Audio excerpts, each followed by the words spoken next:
मानो अपनी आंखों से उसका एक्सरे कर रहा हो।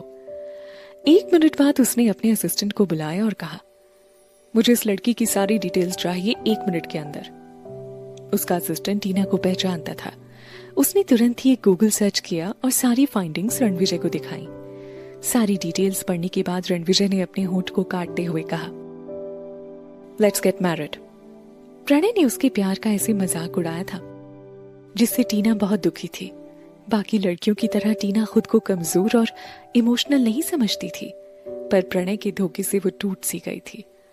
हालांकि उसके धोखे ने उसे एक ऐसी अपॉर्चुनिटी दी थी जिससे वो प्रणय से बदला ले सकती थी, वो भी एक नए तरीके से। उन दोनों का मैरिज प्रोसीजर बहुत जल्दी निपट गया। आधे घंटे में ही उसे रणविजय की पत्नी घोषित कर दिया गया। अगले 20 मिनट में उनके हाथ में उनका मैरिज सर्टिफिकेट था। अब टीना ऑफिशियली टीना रणविजय रावत बन चुकी थी। क्या मैं अकेले में आपसे बात कर सकती हूँ?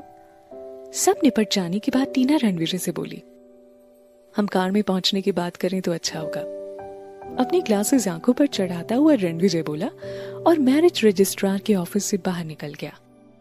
टीना जल्दी जल्दी उसके पीछे गई और बाहर खड़ी शानदार रोल्स रॉयस में बैठ गई।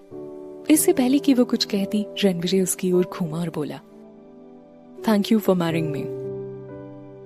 गहरी सांस छोड़ते हुए उसने कहना जारी रखा, इसके बदले तुम्हें जो भी चाहिए वो तुम बता सकते हो सकता है मैं वो तुरंत ही अरेंज करवा दूं।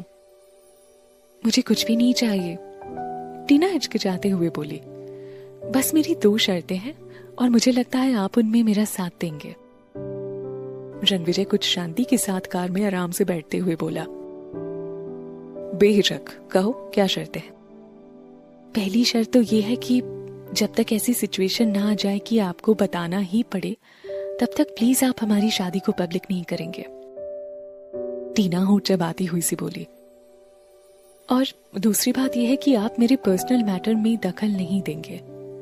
चिंता मत करिए रणविजय जी।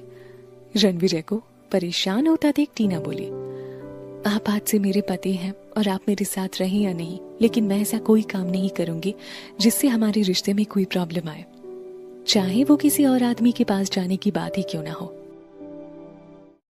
रणविजय उसकी बात सुनकर मुस्कुराया और कार का एसी ऑन करता हुआ बोला, तुम्हारे पास 6 महीने का वक्त है, तब तक तुम अपने सारे पर्सनल मैटर निपटा सकते हो। मैं तुम्हें तंग नहीं करूंगा। उसके बाद हम इस शादी का अनाउंसमेंट सबके सामने करेंगे और एक ग्रैंड मैनर में रीति रिवाजों के साथ शादी करेंगे। थैंक्स, टीना खुश होते हुए बोली। टीना भी यही चाहती थी, लेकिन क्योंकि अब हम शादीशुदा हैं,